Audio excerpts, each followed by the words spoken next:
Hello friends, कैसे हैं आप। आशा करता हूं आप अच्छे होंगे, आपके घर पर सब अच्छे होंगे।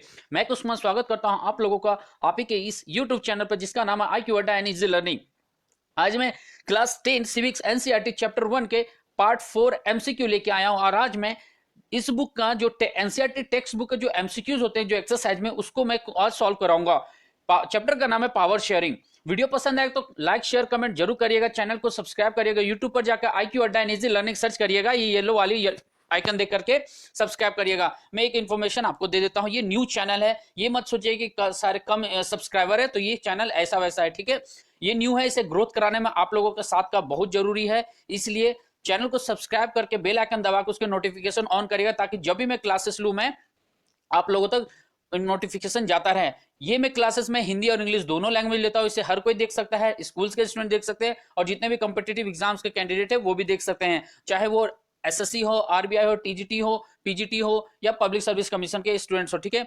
आज मैं घर के बाहर हूं तो मैं मोबाइल से ही बना रहा हूं ये वीडियो, ठीक है। तो चलिए आज मैं क्लास स्टार्ट करता हूं। तो आज एनसीईआरटी क्लास 10 सिविक्स जिसका चैप्टर 1 है, नाम है पावर शेयरिंग का पार्ट 4 एमसीक्यू टेक्स्ट बुक का एक्सरसाइज करवा रहा हूं, ठीक है। तो चलिए स्टार्ट करते हैं। आज का पहला क्वेश्चन है, देखिए आज कम क्वेश्चन है क्योंकि उसके क्वेश्चंस बहुत बड़े बड़े हैं, ठीक है, इसलिए मैंने एक्सरसाइज का ही क्वेश्चंस लिया था। तो पहला क्वेश्चन है आज का, बुक में ये पेज नंबर 6 से दिया हुआ है, याद रखिएगा, ठीक है। तो पहला क्वेश्चन कहता है, different arguments are usually put forth in favor of and against the power sharing. Identify those which are in favor of power sharing and select the answer using the code given below. Power sharing dash मतलब कह रहा है power sharing के बारे में मतभेद चलता है कि ये अच्छा है ये खराब है, ठीक है। कुछ का विचार है ये सही है, कुछ का विचार ये गलत है। अब इसके विषय में आपको कुछ सेंटेंस दिए, वाक्य दिए गए, तो आपको बताना है कि पावर शेयरिंग से रिलेटेड कौन से वाक्य सही है और कौन से वाक्य गलत हैं, ठीक है। बात समझ गए। तो चलिए पहला पढ़ा जाएगा। देखिए पावर शेयरिंग, सत्ता साझेदारी क्या है, आज मैं हिंदी में भी फोकस करूंगा ज्यादा पढ़ने का, ठीक है। तो पहला कहता है reduce conflict among different communities, मतलब ये कहता है कि विभिन्न समुदायों के बीच टकराव को कम करती है। दूसरा है decrease the possibility of arbitration, मतलब पक्षपात का अंदेशा कम करती है। तीसरा है डिले डिस्कशन मेकिंग प्रोसेस, मतलब निर्णय लेने की प्रक्रिया को अटका देती है। एकदम अलग है ये, नहीं होगा ही नहीं। एकोमोडेट्स द डाइवर्सिटी, मतलब विविधताओं को अपने में समेट लेती है। अगला है इंक्रीज इनस्टेबिलिटी एंड डिविजननेस, मतलब अस्थिरता और आपसी फूट को बढ़ाती है, ऐसा हमने पढ़ा ही नहीं है। Promotes people participation in the government, मतलब सत्ता में लोगों की भागीदारी बढ़ाती है। और लास्ट है undermine the unity of a country, मतलब देश की एकता को कमजोर करती है। देखिए कौन कौन सा सही होगा इसमें। देखिए सबसे पहला तो आता है reduce the conflict among the different communities, yes पहला ए सही है। ये समाज के समुदायों के बीच में कॉन्फ्लिक्ट को, विभेद को, टकराव को कम करता है, पहला सही है। दूसरा decrease the possibility of arbitration, मतलब पक्षपात का अंदेशा भी कम करते हैं, ये भी सही है, दूसरा भी ठीक है। तीसरा देखते हैं डिले डिस्कशन मेकिंग प्रोसेस, ऐसा कुछ हमने पढ़ा ही नहीं है कि इसमें समय बर्बाद करता है ये वो, जबकि पावर शेयरिंग अच्छा है, ठीक है। तो ये भी आंसर नहीं होगा, मतलब ये आंसर नहीं होगा, ठीक है। एलिमिनेट करते हैं। अगला है एकोमोडेट्स डाइवर्सिटी, मतलब विविधताओं को अपने में समेटता है, यस। पावर शेयरिंग में क्या होता है, हर लोगों, हर जाति, हर धर्म के, हर स्तर के लोगों को अपने हक मिलते हैं, पावर शासन में भागीदारी का हक मिलता है।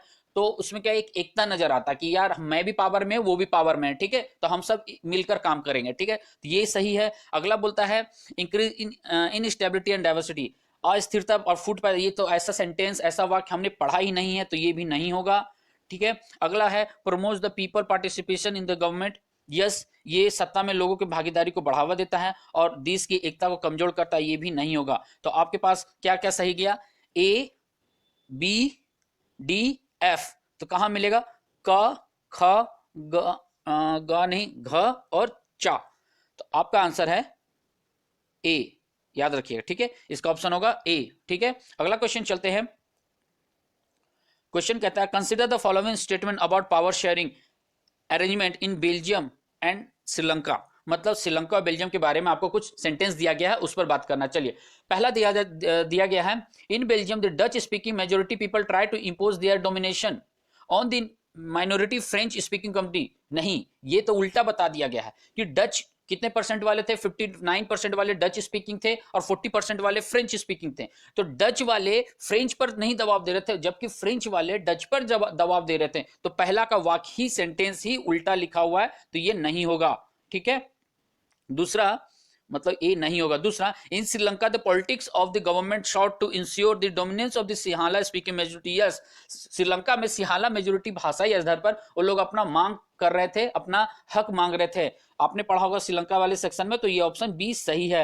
अगला चलते हैं। अगला कहता है the Tamils in Sri Lanka demand the federal government. Yes, demand तो कर रहे थे, यहां तक सेंटेंस सही है। Power sharing to protect their culture, language, equality of opportunity in education and jobs. ये भी सेंटेंस सही है। अगला है the transformation of Belgium from unitary government to a federal one prevent the possibility division of the country on linguistic lines. ये भी सही है।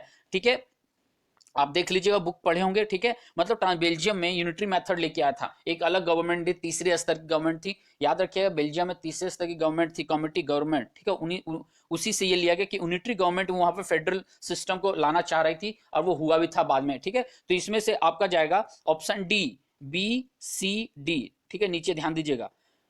चलिए नेक्स्ट क्वेश्चन चलते हैं। अगला क्वेश्चन कहता है, हिंदी में आप देख लीजिए, ये बहुत इजी है। चलिए मिलान करने का है। पहला कहता है power shared among different organs of government. इसका क्या होगा? जल्दी जल्दी बताइए। इसका होगा सेपरेशन ऑफ पावर। ठीक है, अलग अलग ऑर्गन्स को पावर शेयर करने का मौका मिलता है, तो इसका सेपरेशन ऑफ पावर होगा। फोन में बनाने में यही दिक्कत आती है, परेशानियां होती रहती है। ठीक है, तो क्या होगा? Power share among different organ of government, मतलब पावर को शेयर किया जाता है, सेपरेट कर दिया जाता है। ठीक है, अलग अलग। तो ए का क्या होगा? बी। ठीक है, चलती है। Power shared among government at different levels, इसका क्या होगा? इसे कहते हैं फेडरल गवर्नमेंट। ठीक है, मतलब अलग अलग लेवल पर है, मतलब सेंट्रल लेवल पर, स्टेट लेवल पर, और एक नीचे स्तर पर। इंडिया के कॉन्टेक्स्ट में पढ़े तो पंचायती राज है ना, और बेल्जियम के कॉन्टेक्स्ट में पढ़े तो कम्युनिटी गवर्नमेंट, तीसरी गवर्नमेंट। ठीक है, तो दूसरा का क्या हो जाएगा? डी। ठीक है, दूसरा का क्या होगा? डी। चलिए तीसरा है power shared at different social group. Different social group में क्या क्या होगा? Community government. ये बेल्जियम में आपने देखा होगा, तो तीन का ए हो जाएगा। तीसरा का क्या होगा? ए हो जाएगा। ठीक है, लास्ट कहता है पावर शेयर्ड बाय टू और मोर पॉलिटिकल पार्टीज। यस, इसको क्या संगठन क्या बोलते हैं उसे?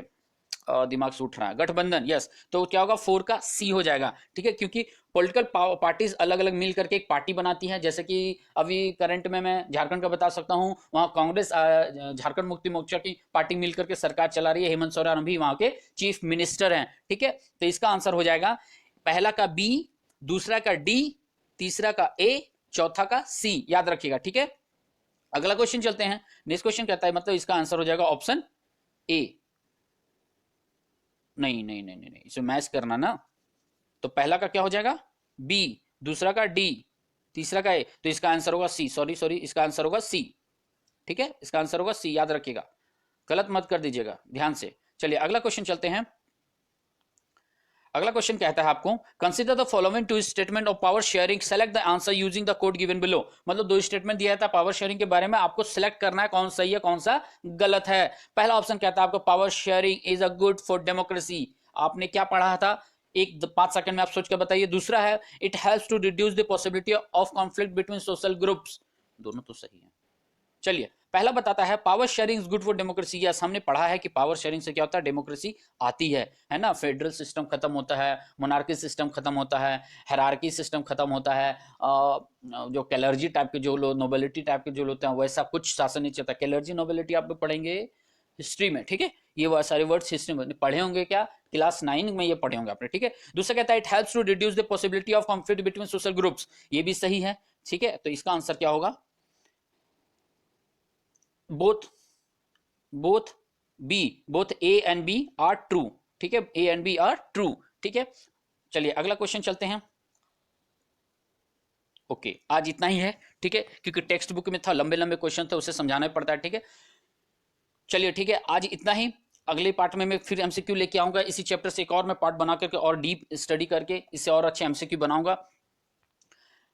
वीडियो पसंद आए तो लाइक शेयर कमेंट जरूर करिएगा। चैनल सब्सक्राइब करिएगा। चैनल का नाम IQ अड्डा, यूट्यूब पर जाकर सर्च करिए, येलो वाले लोगो है। ठीक है, चैनल को नोटिफिकेशन भी ऑन कर लीजिए बेल आइकन दबा करके। चलिए धन्यवाद, आप अपना ख्याल रखिए, सुरक्षित रहिए, घर पर रहिए, बड़ों से आशीर्वाद लेते रहिए, छोटों को प्यार देते रहिए। थैंक यू, फिर मिलता हूँ मैं। धन्यवाद।